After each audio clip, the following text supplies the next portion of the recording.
started out as a bookkeeper, actually, at the History Center. And, moved into the position that I have now because I knew we had to keep going in the financial way we were going, get stronger.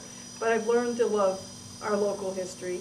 And it's about teaching, it's about comparing and contrasting what's happening now and then, and putting it in context with now, so that people now understand. Everyone has to eat, everyone has to live somewhere, everyone has to pay bills, usually.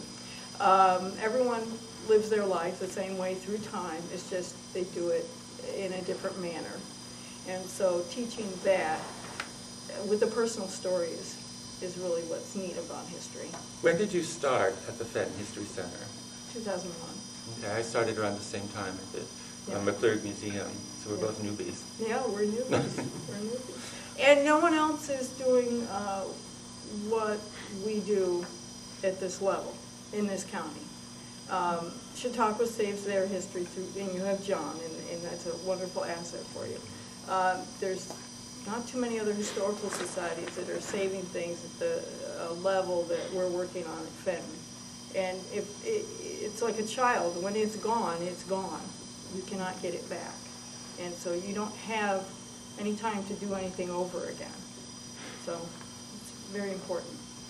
Talk to me about the selection process when you do exhibits, and just generally, how do you go through that process, and then we'll get specifically to Torche.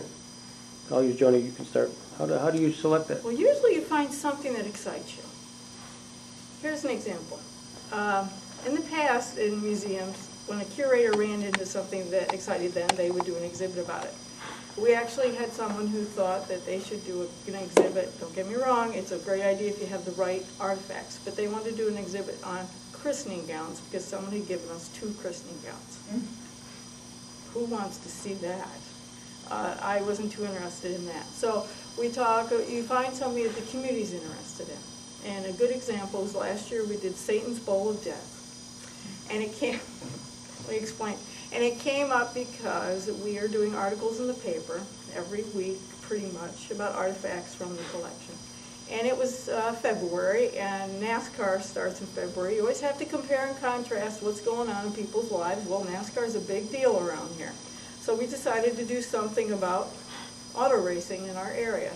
And we had one artifact about Satan's Bowl of Death, dirt track racing, jalopy racing. And it was a sign that said, Satan's Bowl of Death every Sunday afternoon in Bustye. So we put that in the paper.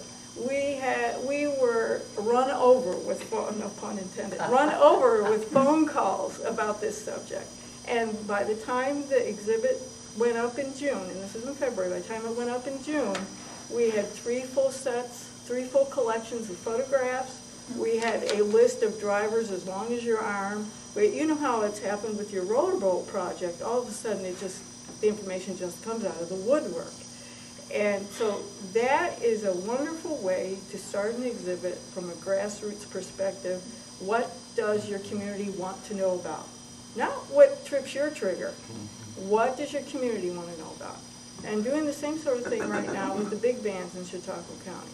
And that'll open on Saturday. It's been very soft right now because I want to make sure it's done right before I tell everybody it's there.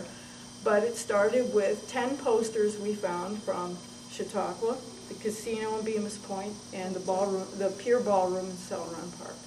And I have these 10 posters, and they have all kinds of great names on them, like Benny Goodman and a few others, Ishan Jones and Bunny Berrigan, and some other names you may not know, but they're Oh, try this crowd. Yeah, that's who are you kidding? That's true. They're wonderful. I've been doing a lot of research and listened to a lot of great music.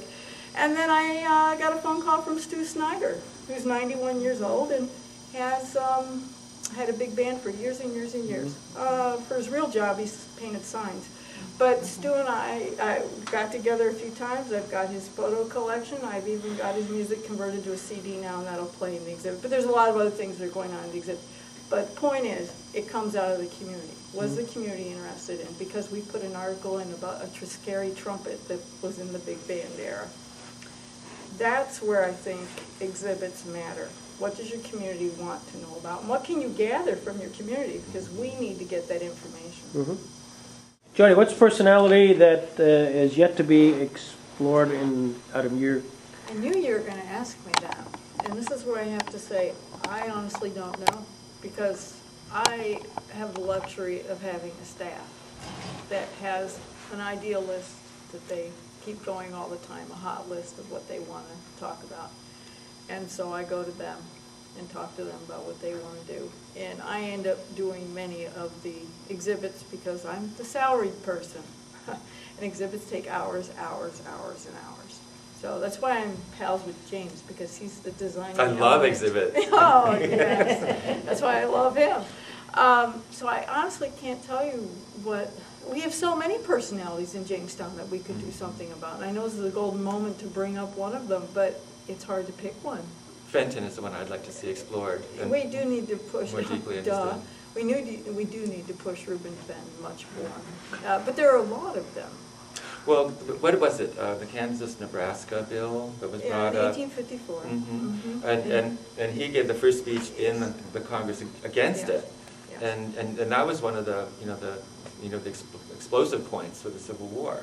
Mm-hmm. And nobody really knows what Kansas-Nebraska means. Why it's a trigger, what Fenton's role in it was, Lincoln's connection to Fenton, and to other issues. And we will be exploring those much more over the next few years when we start to reinterpret the museum. We've raised some capital dollars, and we can start to go through the Fenton Mansion and make it a much more easy museum to go through and learn things about Chautauqua County, because it's not been put together quite right. Are you going to try to put together a monograph on Fenton? Yes, we'll do something much more than what we have. We will have an orientation room. We will make use of video. We'll have a lot more. So we have people who come in and they see that it says museum on the sign, and the house looks old, and gee, there must be something here. And that's all they know when they walk in. They have no idea who Reuben Fenton is. And most people don't, even going through school now in Chautauqua County, they come out not knowing, well, they're not going to know about the War of 1812 either, according to you. But Fenton was very important in for our county, being out here in the sticks and having him be very important in the Republican Party in New York State, very important.